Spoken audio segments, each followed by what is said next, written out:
ప్రీవియస్‌గా మనం చాలా ఇన్‌పుట్ డివైసెస్ చూసాం. So, one of the main input device ఏంటంటే స్కానింగ్ డివైసెస్ ఉంటాయి.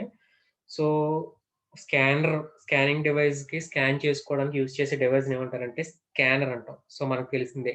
ఇమేజ్ స్కానింగ్ గాని, ఏదైనా టెక్స్ట్‌ని స్కాన్ చేసుకోవాలన్నా, మీ మెటీరియల్స్ ఏమైనా స్కాన్ చేసుకోవాలన్నా, స్కానర్ అనేది ఒక డివైస్ కింద వాడతాం. సో, ఇది ఒక ఫోటో కాపీ మెషిన్ కింద వర్క్ అవుతుంది. It is used when some information is available on paper and it is to be transferred to the hard disk. అంటే ఏదన్నా పేపర్ మీద ఉన్నా, లేకపోతే ఏదన్నా దాంట్లో ఉన్నా, దాన్ని మనం మెమరీలోకి గాని, లేకపోతే దేంట్లోకైనా సేవ్ చేసుకోవడానికి స్కానర్ అనేది వాడతాం. సో, ఏదన్నా మానిప్యులేషన్స్ అంటే ఫర్దర్‌గా దాన్ని వర్క్ చేయాలనుకున్నా, లేకపోతే దాని మీద ఏమైనా చేయాలనుకున్నా సరే స్కానర్ అనేది వాడతాం.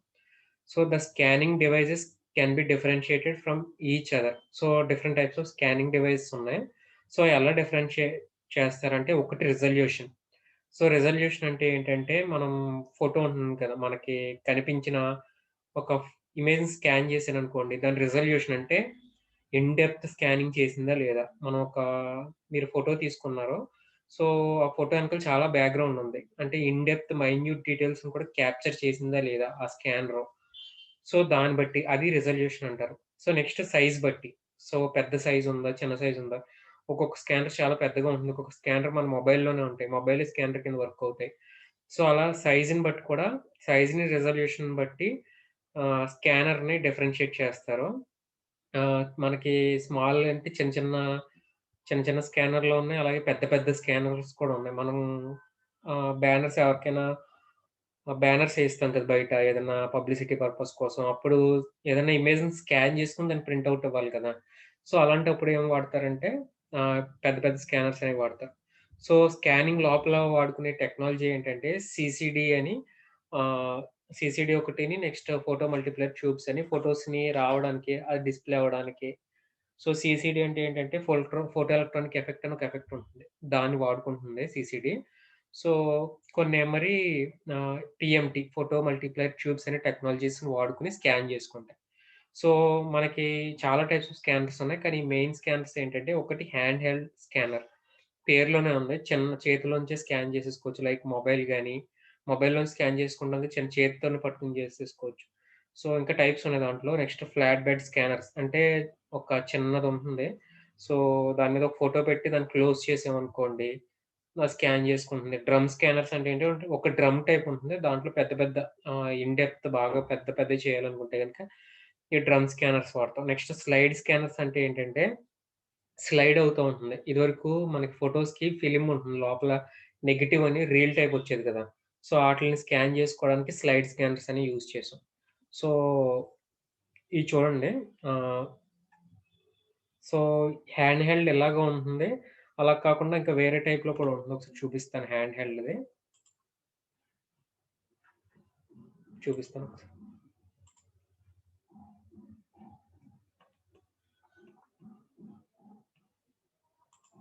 ఇదిగోండి ఇక్కడ కనిపిస్తుంది కదా! Hand held scanner. సో, మన చేత్తోనే పట్టుకొని మనం దాన్ని మూవ్ చేసేయొచ్చు. జస్ట్ ఏదన్నా ఫోటోని చేసుకోవాలనుకున్నా, లేకపోతే ఏదైనా టెక్స్ట్‌ని రీడ్ చేసుకోవాలనుకున్నా, జస్ట్ ఇలా స్కాన్ చేసి వదిలేసామనుకోండి, లోపల మెమరీ కార్డ్ ఉంటుంది డివైస్ లోపల. ఆ మెమరీ కార్డ్‌లో సేవ్ అవుతుంది. సో, ఇలాంటి ఆటిలిని హ్యాండ్ హెల్డ్ స్కానర్స్ అంటారు. సో, ఇలా బార్‌కోడ్ స్కానర్స్ కూడా హ్యాండ్ హెల్డ్ స్కానరే అంటాం. సో, కమింగ్ టు ఇదేంటంటే ఫ్లాట్ బెడ్ స్కానర్ అన్నాను కదా! ఇది ఫ్లాట్ బెడ్ స్కానర్. మనకేమన్నా ఇమేజెస్‌ని ఇక్కడ ఇమేజ్ ఏమన్నా పెట్టినా, ఒక పేపర్ పెట్టినా దాన్ని స్కాన్ చేసుకుంటుంది. సో, ఇదేంటంటే ఆహ్, డ్రమ్ స్కానర్స్ అన్నాను కదా! పెద్ద పెద్ద ఆటిలిని స్కాన్ చేసుకొని అవుట్‌పుట్ ఇవ్వడానికి ఆటిలికి డ్రమ్ స్కానర్స్ అనేవి వాడతాం. సో, దీంట్లోనే ఎక్కువ హైయెస్ట్ రిజల్యూషన్ తోటి క్యాప్చర్ చేయాలనుకున్న బాగా మైన్యూట్ డీటెయిల్స్ అన్నిటిని చేసుకోవాలన్నా సరే డ్రమ్ స్కానర్స్ అనేవి వాడతాం.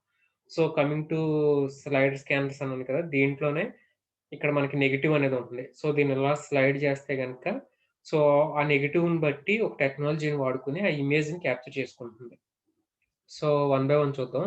So, hand held scanners are the scanning devices that are generally used for digitising images. ఏదైనా ఇమేజెస్‌ని డిజిటైజ్ చేసుకోవడానికి ఆహ్, మనం ఏదైనా టెక్స్ట్‌ని రీడ్ చేసుకోవడానికి అలాంటి ఆటిలికి హ్యాండ్ హెల్డ్ స్కానర్స్ వాడతాం. సో, ఎలా తీసుకుంటుందంటే matrix of zeros and ones కింద రీడ్ చేసుకుంటుంది. సో, మామూలుగా లోపల పిక్సెల్స్ అన్నీ జీరోస్ అండ్ వన్స్ కింద ఉంటాయి పిక్సెల్స్. సో, దాన్ని బట్టి రీడ్ చేసుకుంటుంది. దా ఈట్లి సైజ్ ఏంటంటే చాలా చిన్నగా ఉంటుంది. ప్రైస్ కూడా చాలా తక్కువ. When comparatively other 3 types of scanners. Next coming to flat bed scanners. So, flat bed scanners అంటే ఏంటంటే, ఒక ఫ్లాట్ సర్ఫేస్ ఉంటుంది. కింద గ్లాస్ ఉంటుంది. ఆ గ్లాస్ మీద ఫ్లాట్ సర్ఫేస్ ఇప్పుడు మీరు ఎక్కువ తీయించుకున్నదన్నీ ఈట్లి మీదే తీయించుకుంటారు. సో, దాని మీద డాక్యుమెంట్ పెట్టామనుకోండి, దాన్ని స్కాన్ చేసుకొని దాన్ని ప్రింట్ ఔట్ ఇస్తది. సో, ఈ లోపల ఏం వాడుకుంటుందంటే ఒక లైట్ ఉంటుంది. క్సియానాన్ అని నెక్స్ట్ సీసీడీ అని టెక్నాలజీ అని చెప్పాను కదా! ఆ టెక్నాలజీని వాడుకుంటుంది. దీంట్లో లోపల ఫిల్టర్స్ ఉంటాయి ఆర్‌జీబీ. సో, లోపల మనకి ఎప్పుడైనా సరే ఆర్‌జీబీ కలరింగే మెయిన్. మనకి ఈ కలర్ మిక్సింగ్‌లోంచే ఫో మన కలర్ జిరాక్స్ కావాలనుకోండి, ఈటిలోంచే మిక్సింగ్ చేసి ఇస్తుంది. లేపోతే ఒక కలర్ ఫోటోని స్కాన్ చేసుకుంటుందనుకోండి, ఈ కలర్ మిక్సింగ్‌నే చేసుకొని దాన్ని స్కాన్ చేసుకుంటుంది. ఈ ఫిల్టర్స్‌ని యూజ్ చేసుకొని. So, coming to drum scanners. So, drum scanners చూపించాను కదా! చాలా పెద్ద లార్జ్ డ్రమ్ ఉంటుంది. సో, పెద్ద పెద్ద డాక్యుమెంట్స్‌ని గాని, లేకపోతే ఎక్కువ డాక్యుమెంట్స్ ఒక 100 డాక్యుమెంట్స్‌ని గాని స్కాన్ చేసుకోవడానికి. సో, అలాంటి ఆటిలికి డ్రమ్ స్కానర్స్ అనేవి వాడతారు. స్కానర్స్ ఏం టెక్నాలజీ వాడుతుందంటే పీఎంటీ టెక్నాలజీ. చెప్పాను కదా! పీఎంటీ టెక్నాలజీ, సీసీడీ టెక్నాలజీ అంటే ఏంటో మీకు ఈ ఎలా వాడతారు? సీసీడీ అంటే ఫోటో ఎలక్ట్రానిక్ ఎఫెక్ట్ అనేవి వాడతారు. సో, ఫోటో మల్టిప్లైయర్ ఎఫెక్ట్ అంటే ఏంటి? అది ఎలా జరుగుతుంది అంతా మీరొకసారి గూగుల్ చేసుకొని చూసుకోండి. So, coming to last scanner ఏంటంటే slide scanners. So, slide scanners are used for scanning slides as well as film negatives. మనకి ఇదివరకు ఫోటో డిజిటల్ క్యామ్ ఎలా ఉండేదంటే, ఫోటో తీసుకుంటే గనక అదొక నెగెటివ్ అంటే ఒక రీల్ ఉంటుంది. ఆ రీల్ మీద పడేది. సో, ఆ రీల్‌ని అవుట్‌పుట్ తీసుకురావడానికి చాలా ప్రాసెస్ ఉండేది ఇదివరకు. ఆహ్, వాటర్‌లో కడిగి అలా చాలా చేసేవారు. సో, స్లైడ్ స్కానర్స్ ఏంటంటే దాన్ని మూవ్ చేస్తే గనక దాన్ని ఇన్‌పుట్ తీసుకొని అవుట్‌పుట్ కూడా ఇస్తుంది. మనకి డైరెక్ట్ ఆ ఫిల్మ్ మీద ఏదైతే ఉందో దానికి అవుట్‌పుట్ డైరెక్ట్ చూపించేస్తుంది. ఇదివరకు ఎలా వచ్చేదంటే రీల్‌ని బట్టే మనకి డిస్‌ప్లేది ఎప్పుడో లాంగ్ ఇయర్స్ బ్యాక్ మనకు అవుట్‌పుట్ ఆ రీల్ మీద బేస్ చేసుకొని దాని అవుట్‌పుట్ అనేది వచ్చేది. సో, ఫిల్మ్ నెగెటివ్స్‌ని అప్పుడు యూజ్ చేసేవారు. These are the inversion of positive images. దీన్ని బట్టి ఇమేజెస్ అనేవి వస్తాయి. So, these are the types of scanners.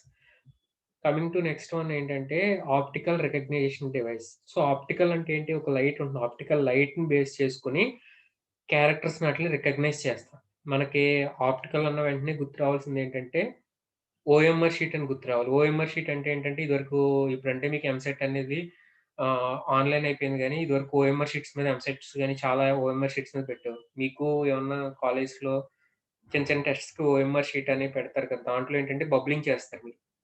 మీకు ఒక వైట్ పేపర్ మీద బబ్లింగ్ చేస్తే గనక, దానివల్ల ఏంటంటే ఒక టెక్నాలజీ యూజ్ చేసుకొని ఒక 100 పేపర్స్ కలిపి ఒక మెషిన్‌లో పెట్టిందనుకోండి, ఆటోమేటిక్‌గా మార్క్స్ అనేవి వచ్చేస్తాయి. సో, అదేంటంటే ఆప్టికల్ రికగ్నిషన్ డివైస్ అంటారు. సో, ఫస్ట్ వన్ ఏంటంటే ఏదైనా క్యారెక్టర్స్‌ని రీడ్ చేసుకోవాలనుకోండి, దాన్ని చేసుకోవాలనుకుంటే గనుక ఓసీఆర్ అనేది వాడతారు. OCR scans the text optically. టెక్స్ట్‌ని ఆప్టికల్‌గా స్కాన్ చేసుకొని ఆహ్, క్యారెక్టర్ బై క్యారెక్టర్ ఒక్కొక్కటి స్కాన్ చేసుకొని, దాన్ని మెషిన్ రీడబుల్ లాంగ్వేజ్‌లో కన్వర్ట్ చేసుకుంటుంది. సో, దాన్ని మెమరీలో స్టోర్ చేసుకుంటుంది ఓసీఆర్ అంటే. సో, ఓఎంఆర్ అంటే ఏంటంటే, it is a special type of optical scanner used to recognise the type of mark made by pen or pencil. So, ఇలా 4 ఉన్నాయనుకోండి. సో, ఓఎంఆర్‌లో దీనికి రౌండ్ చేసామనుకోండి, ఇలా ఒకటి రౌండ్ చేసామనుకోండి, దీన్ని రికగ్నైజ్ చేసి, ఈ క్వెషన్ పలానా ప్లేస్‌లో ఇది రౌండ్ చేస్తే గనక కరెక్ట్ అని. సో, ఇదేంటంటే ఎనకాల బ్యాక్‌గ్రౌండ్ రాస్తారు. సో, పలానా ప్లేస్‌లో ఇదుంటే కరెక్ట్ అని. సో, ఆటోమేటిక్‌గా ఇయన్నీ ఏంటంటే ఒక ఆప్టికల్ లైట్‌ని యూజ్ చేసుకొని వస్తాయి. సో, ఓఎంఆర్ అంటే మార్క్స్‌ని గ్రేడింగ్ చేయడానికి ఆటిలికి యూజ్ చేస్తారు. So, it is specially used for checking the answer sheets of examination having multiple choice questions. So, మనకి ఇక్కడ కూడా ఉంటుంది. మీరు ఎగ్జామ్ రాస్తున్నారు కదా! మీరు ఇంకా మెయిన్ ఎగ్జామ్ రాయలేదు కాబట్టి తెలీదు. ఆహ్, ల్యా మెయిన్ ఎగ్జామ్‌లో ఫస్ట్ ఉంటుంది. మీకు మార్క్స్ ఎంతొచ్చినాయో ఆహ్, ఫ్రంట్ ఉంటుంది. మీకు కరెక్షన్ చేసేవాళ్ళకి మీ నేమ్ ఏముండదు పైన. ఫర్ సపోజ్ మీ పేపర్ ఒకళ్ళు కరెక్షన్ చేస్తారు కదా! పైన ఆళ్ళకి ఎవ్వరికీ మీ నేమ్ ఏది ఉండదు. సో, దాని మీద ఏముంటుందంటే ఒక బార్ కోడ్ స్కానర్ ఉంటుంది. So, okay. వన్స్ కరెక్షన్ అయిపోయిన తర్వాత వేరే వాళ్ళు ఏం చేస్తారంటే, ఆ బార్ కోడ్ స్కానర్‌ని పెట్టిన తర్వాత మీ మార్క్స్ ఎలా ఏస్తారంటే ఆళ్ళు డైరెక్ట్ 70, 40 అని వచ్చేసినాయనుకోండి. 40 అని ఎయరు. 4, 0 అన్న చోటన ఆళ్ళు బబ్లింగ్ చేస్తారు. సో, ఏమవుతుందంటే దీన్ని స్కాన్ చేసిన వెంటనే మీకు బార్‌కోడ్ ఉంటుంది. ఆ బార్‌కోడ్‌ని దీనికి లింకప్ చేసుకొని మీ మార్క్స్ అనేది డైరెక్ట్ మీ కరస్పాండెంట్ రిజిస్టర్ నంబర్‌కి సేవ్ అయిపోతుంది. సో, అలా జరుగుతుంది. సో, ఇదంతా కూడా ఓఎంఆర్ టెక్నాలజీయే వాడతారు. సో, మీరు మెయిన్ ఎగ్జామ్స్ ఇప్పటిదాకా రాయలేదు కాబట్టి మీకు తెలీదు. వన్స్ మెయిన్ ఎగ్జామ్ రాసినప్పుడు మీకు ఫస్ట్ పేపర్ ఒకటుంటుంది. స్టార్టింగ్ మీ ఫోటోని మీ సిగ్నేచర్ అన్నీ తీసుకుంటారు. సో, అదంతా ఏంటంటే ఈ ఆప్టికల్ టెక్నాలజీస్‌ని యూజ్ చేసుకునే చేస్తారు. Coming to MICR. ఎంఐసీఆర్ అంటే ఏంటంటే మ్యాగ్నెటిక్ ఇంక్ కార్డ్ రీడర్. సో, ఇదేంటంటే సెపరేట్ టైప్ ఆఫ్ ఇంక్ అనేది వాడతారు. సో, మనకి చెక్స్ ఉంటాయి కదా! చెక్స్ మీద పైన ఒక కోడ్ ఉంటుంది. చెక్ మనకి బ్యాంక్ చెక్స్ ఉంటాయి కదా! ఆ చెక్ మీద ఒక కోడ్ ఉంటుంది. ఆ కోడ్ ఏంటంటే సెపరేట్ ఇంక్ అనేది వాడతారు. ఆ కోడ్‌ని ఒక మ్యాగ్నెటిక్ ఇంక్ అనేది మెటీరియల్ తోటి వాడతారు. సో, దాన్ని స్కాన్ చేస్తే గనక జస్ట్ స్కాన్ చేస్తే అదేమవుతుందంటే మీ అకౌంట్ డీటెయిల్స్ అంతా ఫెచ్ అయిపోతుంది. సో, ఈ పలానా ఈ చెక్ పలానా మెంబర్‌దనేది స్కాన్ అయిపోతుంది. సో, దీనివల్ల ఏంటంటే బ్యాంకర్స్ చాలా ఫాస్ట్‌గా ప్రాసెస్ చేయొచ్చు. So, MICR is an input device used in banks as there are large number of cheques to be processed every day. So, చాలా చెక్స్ అనేవి ప్రాసెస్ చేస్తా ఉంటారు కదా! సో, ప్రాసెస్ చేసినప్పుడు ఏంటంటే, ఆళ్ళ దగ్గర ఒక రీడర్ ఉంటుంది. ఆ రీడర్ తోటి స్కాన్ చేసిన వెంటనే పలానా చెక్కు పలానా మెంబర్‌ది అనేది తెలిసిపోతుంది ఆళ్ళకి. సో, ఈ చెక్ నంబర్స్ అన్నీ ఏంటంటే పైననేది పైనుంటుంది. మీరెప్పుడైనా చెక్ చూస్తే గనక పైన ఒక ఇంక్ తోటి తయారు చేసొస్తదది. సో, ఇది ఎంఐసీఆర్‌లోకొస్తుంది. సో, కమింగ్ టు లాస్ట్ ఏంటంటే voice recognition system. One of the main latest input device ఇంకా. ఫ్యూచర్‌లో చాలా మటుకు ఇన్‌పుట్ డివైస్ ఇలాగే ఉంటాయి. మీకు ఇప్పటికే ఆటోమేటిక్‌గా మీరు మాట్లాడుతున్నది టైప్ చేసేసుకొని ఎళ్ళిపోతుంది. నెక్స్ట్ మీకు ఆల్‌మోస్ట్ అన్నీ వాయిస్ మెసేజెస్ అయిపోయినాయి. లేపోతే వాయిస్ కమాండ్స్ అయిపోయినాయి. అందరూ ఎవరు టైప్ చేయడానికి ఆ టైం అనేది వేస్ట్ చేయలేకపోతున్నారు. సో, కమింగ్ అంతా కూడా వాయిస్ రికగ్నిషన్ డివైసెసే ఏం చేస్తాయంటే డివైసెస్ మన వాయిస్ ఉంటుంది కదా! వాయిస్‌ని రికార్డ్ చేసుకొని దాన్ని ట్రాన్స్‌ఫార్మ్ చేస్తుంది ఎలక్ట్రికల్ సిగ్నల్స్ కింద. నెక్స్ట్ ఆ ఎలక్ట్రికల్ సిగ్నల్స్ ఎలా కన్వర్ట్ అవుతాయి? మెషిన్ అండర్‌స్టాండబుల్ కింద కన్వర్ట్ అవుతాయి. నా దగ్గర అలెక్సా ఉంది. అమెజానోళ్ళది అలెక్సా ఉంది. సో, అలెక్సా వాడిని ah, hi Alexa today what is my the digital computer fundamentals class time అన్నాననుకోండి. సో, అదేం చేస్తుంది ఫస్ట్ నా వాయిస్‌ని రికగ్నైజ్ చేసుకొని నెక్స్ట్ దాని ఇన్‌పుట్ తీసుకుంటుంది. ఇన్‌పుట్ ఏంటి? డిజిటల్ కంప్యూటర్ ఫండమెంటల్స్ సబ్జెక్ట్ ఏ టైమ్‌కని ఇన్‌పుట్ తీసుకుంటుంది. దాని దగ్గర నా గూగుల్ క్యాలెండర్ అనేది సింక్ చేశాననుకోండి. గూగుల్ క్యాలెండర్ ఉంటుంది కదా! గూగుల్ క్యాలెండర్‌లో మన టైమ్ టేబుల్ సింక్ చేసేస్తే గనక దాన్ని బట్టి ah, hello Pawan your DC of class is at 11 AM అని చెప్తుంది. సో, ఇది దీనికిలా voice recognition systems. So, coming to media input device ఏంటంటే, మన ఫోటోస్‌ని పంపాలనుకున్నా, లేకపోతే ఏదైనా లార్జ్ టైప్ ఆఫ్ ఇమేజెస్‌ని పంపాలన్నా, వీడియోస్‌ని పంపాలన్నా అయన్నీ కూడా మీడియా ఇన్‌పుట్ డివైసెస్. దీనికి ఎగ్జాంపుల్స్ ఏంటంటే, డిజిటల్ క్యామ్ గాని, కెమెరా గాని అలా డిఫరెంట్ టైప్స్ ఆఫ్ ఉంటాయి కదా! ఎక్కువ మెంబర్స్‌కి చూపించాలనుకున్నప్పుడు ఇవి వాడతాం. లేటెస్ట్‌యన్నీ. So, some of the media input device ఏంటంటే చెప్పాను కదా! డిజిటల్ క్యామ్ ఒకటి, వెబ్ క్యామ్ ఒకటి, నెక్స్ట్ గ్రాఫిక్స్ టాబ్లెట్ ఒకటి. వెబ్ క్యామ్ అంటే మనకు తెలుసు. It is an input device that is usually attached to the user's computer. User's కంప్యూటర్‌కి అటాచ్ అయ్యి ఉంటుంది. కొంతమందికి విడిగా వాడుకుంటారు. నా ల్యాప్‌టాప్‌కయితే డైరెక్ట్ ఇచ్చేసాడు. కొన్ని ల్యాప్‌టాప్స్‌కి వెబ్ క్యామ్ ఫెసిలిటీ లేకపోతే గనక ఇంకొక కొనుక్కొని అది అటాచ్ చేసుకుంటారు. వైయా యూఎస్‌బీ ద్వారా. సో, అది దేనికి యూజ్ అవుతుందంటే, మీ ఇమేజ్‌ని క్యాప్చర్ చేసుకోవడానికి, లేకపోతే గనుక వీడియోస్‌ని రికార్డ్ చేసుకోవడానికి, అలా డిఫరెంట్ టైప్స్ ఆఫ్ కింద యూజ్ చేస్తాం. సో, గ్రాఫిక్స్ టాబ్లెట్ అంటే మనం ఏదన్నా ఫోటోసు దాంట్లో ఎంటర్ చేయొచ్చు. ఎంటర్ చేసి దాని మీద మనం వర్కౌట్ చేయొచ్చు.